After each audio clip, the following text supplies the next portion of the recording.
Zaheerabad parliament పరిధిలో TRS ప్రచారం జోరుగా సాగుతోంది. ఆ పార్టీ అభ్యర్థి సిట్టింగ్ ఎంపీ బీబీ పాటిల్ నియోజకవర్గంలో విస్తృత ప్రచారం నిర్వహిస్తున్నారు.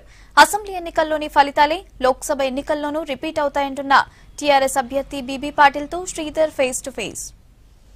జహీరాబాద్ పార్లమెంట్ పరిధిలో టీఆర్ఎస్ ప్రచారం జోరుగా సాగుతుంది. ప్రస్తుతం ఆ ప్రచారంలో మనం ఉన్నాం. మనతో పాటు టీఆర్ఎస్ అభ్యర్థి సిట్టింగ్ ఎంపీ ఉన్న బీబీ పాటిల్ గారు మనతో పాటు ఉన్నారు. సార్ చెప్పండి సార్, ప్రచారం ఎట్లా జరుగుతుంది? ప్రజల నుంచి ఎట్లాంటి స్పందన మీకు లభిస్తుంది? ప్రచారం చాలా మంచిగా అవుతుంది. ప్రజలు మంచిగా మాకు స్పందిస్తున్నారు. తప్పకుండా మాకు గెలిపిస్తారని విశ్వాసం ఉంది. డెఫినెట్గా అసెంబ్లీ ఎట్లా మాకు విజయం ఇచ్చితే అట్లానే సేమ్ విజయం ఇప్పుడు కూడా పార్లమెంట్ వస్తాను అనుకుంటున్నాను. మీరు అంటే ప్రధానంగా ప్రజల్లోకి ఎలాంటి హామీలు ఇవ్వబోతున్నారు, ఎట్లా ఏం చెప్పబోతున్నారు? ఇంత ముందు కూడా 4 years బ్యాక్ కూడా ఒక హామీలు ఇచ్చిన మొత్తం హామీ పూర్తి చేసుకున్నాం. అట్లానే నేషనల్ హైవేస్ కానీ, రైల్వే లైన్స్ కానీ, తర్వాత మరి రూ అర్బన్స్ కానీ, తర్వాత కేంద్రీయ విద్యాలయ కానీ, పాస్పోర్ట్ ఆఫీసర్స్ కానీ ఇంత చేసుకున్నాం. ఇంకా వేరే ప్రోగ్రామ్ కూడా చేసుకొని మా కాళేశ్వరం కోసం, జాతీయ హోదా కోసం కొట్లాడుతాం. అంటే ఈ జహీరాబాద్ పార్లమెంట్ పరిధి ఒక 2-3 అంటే రెండు రాష్ట్రాల సరిహద్దు ప్రాంతాల్లో ఉంటుంది. ఇక్కడంతా విభిన్నమైన పరిస్థితులు ఉంటాయి. ఈ నేపథ్యంలో వారిని ఎట్లా ఆకట్టుకోబోతున్నారు మీరు? ఈ జహీరాబాద్ పాలనలో ఒక పక్కన మహారాష్ట్ర ఉంటుంది, ఒక పక్కన కర్ణాటక ఉంటుంది. అందుకోసం ఇక్కడ కన్నడ లాంగ్వేజ్, తర్వాత మరాఠీ లాంగ్వేజ్ కూడా మాట్లాడతారు. నాకు 2 లాంగ్వేజ్ మంచిగా వస్తాయి. అందుకోసం ప్రతి ఒక్కరితో అంచె ఇంటరాక్షన్ చేసి ప్రాబ్లం తెలుసుకుంటా, వాళ్ళకు సొల్యూషన్ కూడా ఇస్తా.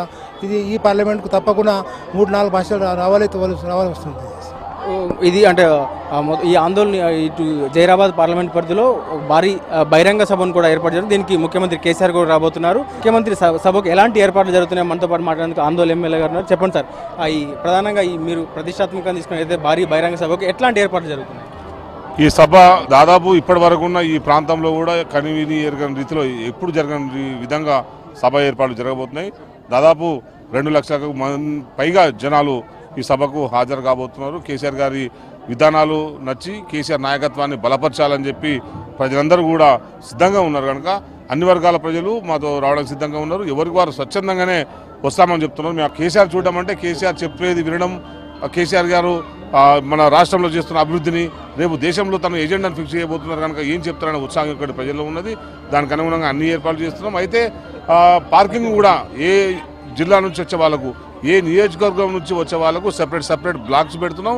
ట్రాఫిక్ మీటింగ్ అయిన వెంటనే 10 నిమిషాల్లో ట్రాఫిక్ క్లియర్ అయ్యే విధంగా మేము అన్ని ఏర్పాటు చేసుకుంటున్నాం. ఎందుకంటే మేము సెలెక్ట్ చేసుకున్న ప్లేస్ కూడా చాలా విశాలమైన ప్రాంతం కనుక తొందరలోనే ప్రజలు కూడా ఇలాంటి ట్రాఫిక్ ఇబ్బందులు ఎదుర్కోకుండా వెళ్ళిపోగలుగుతారు. అదే అప్పీల్ చేస్తున్నాం. ప్రజలు కూడా కేసీఆర్ సభకు అటెండ్ కావాలని చెప్పి విజ్ఞప్తి చేస్తున్నారు. దేవిప్రసాద్ గారు ఉన్నారు. చెప్పండి సార్, అంటే ఇక్కడ మీరు ఎట్లాంటి పరిస్థితులు ఉన్నాయి, మీరు అంటే ఎట్లాంటి రెస్పాన్స్ వస్తుంది ప్రజల నుంచి? బ్రహ్మాండంగా తెలంగాణ రాష్ట్ర సమితి పట్ల, ముఖ్యమంత్రి కేసీఆర్ పట్ల ఇచ్చిన హామీలన్నీ అమలు చేస్తున్నటువంటి ముఖ్యమంత్రికి కృతజ్ఞతలు తెలుపుతామని లక్షలాదిగా సభకు తరలి వచ్చేటువంటి పరిస్థితి కనబడుతూ ఉంది.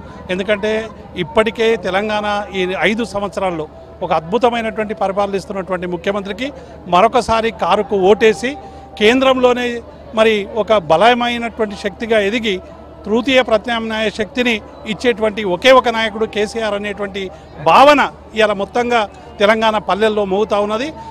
సర్కారు కేసీఆర్ 16 సీట్లు అనేటువంటి దాని మీద ఇవాళ ప్రజలందరూ కూడా ఆలోచించి రేపు బ్రహ్మాండమైనటువంటి మెజార్టీతో బీబీ పాటిల్ను ఈ నియోజకవర్గం నుంచి 5 లక్షలకు పైగా మెజార్టీతో గెలిపించబోతా ఉన్నారు. ఇది అంటే మొత్తం మీద జహీరాబాద్ పార్లమెంట్ పరిధిలో టీఆర్ఎస్ ప్రచారం జోరుగా సాగుతుంది. ప్రతి గ్రామంలో కూడా తమకు అద్భుతమైన స్వాగతం లభిస్తుందని, బోనాలు ఇతర అంటే తెలంగాణ సంస్కృతి కళారూపాలు ప్రదర్శిస్తూ తమను స్వాగతం పలుకుతున్నారంటూ కూడా టీఆర్ఎస్ నేతలు చెప్తున్నారు. రాబోయే ఏదైతే సీఎం సభకు కూడా పూర్తి స్థాయిలో ఏర్పాట్లు చేశామని, ఇప్పటికే కేసీఆర్ సన్నాహక సమావేశం తర్వాత టీఆర్ఎస్ శ్రేణులన్నీ ఉత్సాహంగా పనిచేస్తున్నాయని, సీఎం సభ తర్వాత ఇటు సాధారణ జనంతో పాటు ప్రతి ఒక్కరు కూడా తమను మరోసారి టీఆర్ఎస్ని ఆదరించబోతున్నారంటూ కూడా చెప్తున్నారు. కెమెరామెన్ గోపాల్తో శ్రీధర్, V6 న్యూస్, సంగారెడ్డి.